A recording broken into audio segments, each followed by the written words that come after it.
Hi, this is Alex from phpacademy.org with a video tutorial for the new Boston.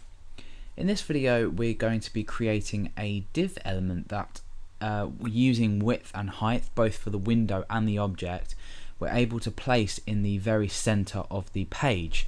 And this is also dependent on moving the window as well, so you can see I've got my code just behind me here, and you can see that this will stay in the center of the page if we adjust the width or the height of the window.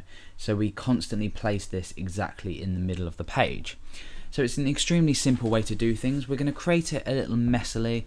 This would be good as, for example, as an example, a plugin, but we're going to go and create it just very messily, but just using the width and height to calculate where we should place this.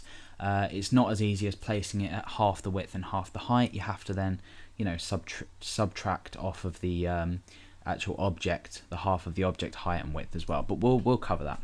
So we'll go ahead and look at the code, or go into our text editor and start writing out the code for this.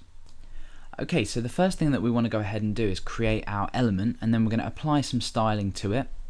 You'll notice I've included style.css on the page, and as well as jQuery, obviously, because we're using jQuery, and ext.js as well.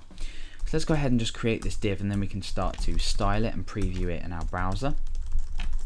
I've created a div and I'm going to give this an ID of very center, and let's just go ahead and refresh the page. You can see nothing, but the div does exist here. So let's go ahead into style.css and actually go ahead and style this. So very center, and we're going to apply a few properties to this. The first one is the height, so I'm going to have this at 150 pixels. Then the width, again 150 pixels. I'm going to set a background color of black just so we can see where it is properly. Let's just refresh. You can see that we've got that there. Let's just change that to 250, sorry. And lastly, what we want to do is we want to set the position to absolute, and what this is going to allow us to do is use top and left inside of jQuery. We're not going to do anything else to this div styling, but position absolute means that we can move it around on the page exactly where we want. It's fixed to our own custom position. We can choose where we want it. So for example, I could say top 20 pixels, and you can see that shifted 20 pixels from the top, or left 200 pixels, and that will have shifted 200 pixels from the left. So we're going to be using the top and left to move this around, and therefore we need position set to absolute. Okay, so now that we've created our div on index.php and our styling on style.css, we can go ahead and actually start to write this out. And we're going to be writing the resize action inside of a function, and we're going to be using the window resize event handler to call this function every time the window's resized, but we're also going to be calling this function initially, so it's set to the middle of the page initially.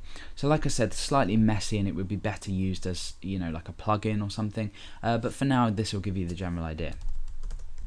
So we want document, and we want to apply the ready event handler, and inside of here create a function. We'll just go ahead and bring that down. Just the standard notation for when we use jQuery, nothing to worry about. That's just how we write it out. So let's go ahead and create our move div function. So function move div. This will essentially, this function will essentially grab the height and the width of the window, the height and the width of the div itself, and then it'll apply some kind of position to this, and then we can call this function at any time on our inside of our document. So the first thing we want to do is establish the window width and the window height. So we use the width and the height to calculate this. So I'm going to create a variable called window width, and that's going to be equal to window.width. Quite simple. We're using a jQuery selector, and we're selecting the window, and we're taking the width of the window. Let's go ahead and say window height equals, and exactly the same thing, let's just tab these over, window.height. Okay, so let's go ahead and alert out window, or let's go ahead and alert out width x, height x, and let's just go ahead and replace these x variables in here. Okay, and we can just append on window height. So we're taking the window width from here, and we're applying it to a variable called window width. We're taking the height using window height.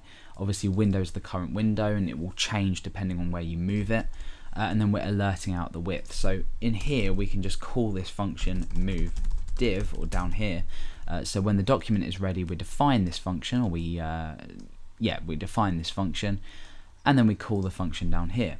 So now when we refresh, we get width 950 and height 459. So that's the current width of my window. Okay, so now what we want to do is, we don't want to just call that function yet. In fact we do, because we're going to do some more testing. We want to grab the width and the height of the object. So I'm going to call this obj width, and that's going to equal, remember we called our div very center,